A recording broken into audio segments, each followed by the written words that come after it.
এক ব্যক্তি জঙ্গলে হাঁটছিলেন। হঠাৎ দেখলেন এক সিংহ তার পিছু নিয়েছে।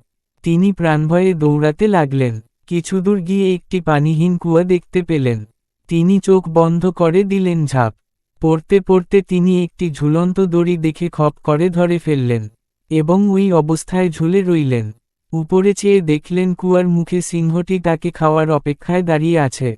নিচে চেয়ে দেখলেন বিশাল এক সাপ তার নিচে নামার অপেক্ষায় চেয়ে আছে।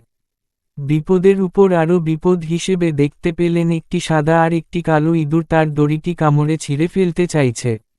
এমন হিমশিম অবস্থায় কি করবেন যখন তিনি বুঝতে পারছিলেন না, তখন হঠাৎ তার সামনে কুয়ার সাথে লাগোয়া গাছে একটা মৌচাক দেখতে পেলেন।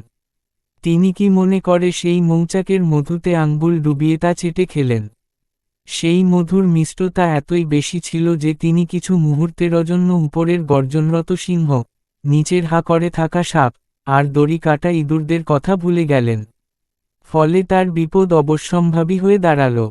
এই সিংহটি হচ্ছে আমাদের মৃত্যু, যে সর্বক্ষণ আমাদের তাড়িয়ে বেড়াচ্ছে। সেই সাপটি হচ্ছে কবর, যা আমাদের অপেক্ষায় আছে। দড়িটি হচ্ছে আমাদের জীবন, যাকে আশ্রয় করেই বেঁচে থাকা।